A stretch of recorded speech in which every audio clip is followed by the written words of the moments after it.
Okay, picture this. You're in a big meeting. A really tough question gets thrown out, and you can just feel it, right? That pressure to jump in with a smart, fast answer. I mean, we've all been there. But what if I told you the most powerful person in that room isn't the first one to speak? Yeah, this really gets to the heart of something we're all kind of taught, doesn't it? We have this built-in assumption that fast equals smart. But is that really the whole story? Is it always true?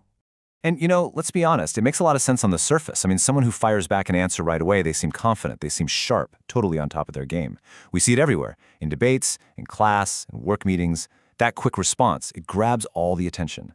But here's the thing, in that rush to be first, something really important, a much deeper opportunity, gets completely lost.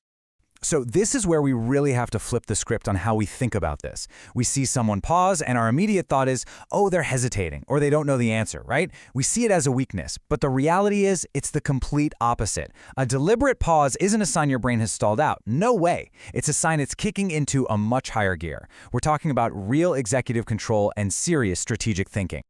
So what's actually going on in the brain here? Well, it all comes down to this really cool idea from cognitive science, sometimes called System 2 dominance. Just think of your brain as having two operating modes, okay? System 1 is your autopilot. It's fast, it's intuitive, it's that gut reaction. Then you've got System 2. That's your co-pilot. Slow, deliberate, logical. A pause, that's the exact moment you consciously tell your impulsive autopilot to stand down, and you hand the controls over to your thoughtful co-pilot. So choosing to take that pause is literally an act of mental discipline. It's you actively resisting that urge, that impulse, to just blurt out some half-baked answer to fill the silence. It's like flexing a mental muscle that, honestly, very few people ever bother to train. And that signals a seriously high level of executive function. So during that moment of silence, your brain is actually running this incredible four-step program.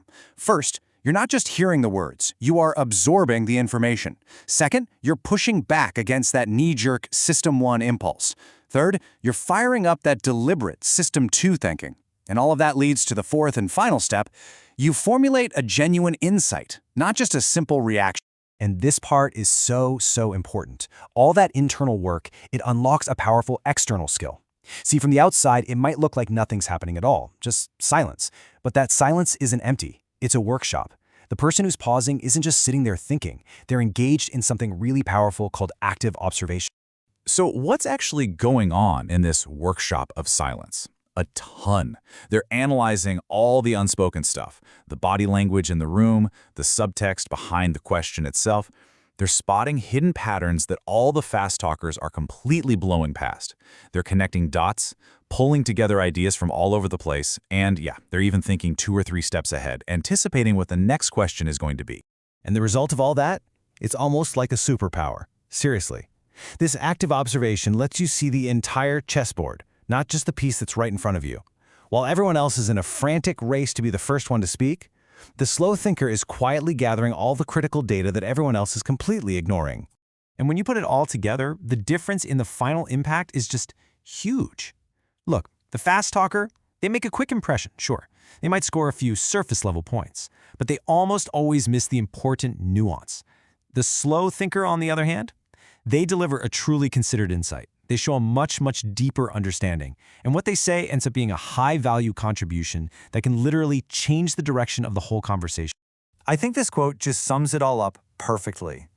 The whole goal here isn't to be the first person to speak. That's not the prize. The real goal, where the real power is being the one who speaks with the most clarity. And to get to that level of clarity, of impact, well, that almost always requires you to pause. So, I want to leave you with this final thought. Just think for a second about the people in your own life, at work, maybe in your family, or even leaders who admire from afar. Can you spot the slow thinkers? Who is that person that when they finally do speak, everyone leans in to listen? Whose words seem to carry the most weight? I'd bet you anything they've mastered the executive power of the pause.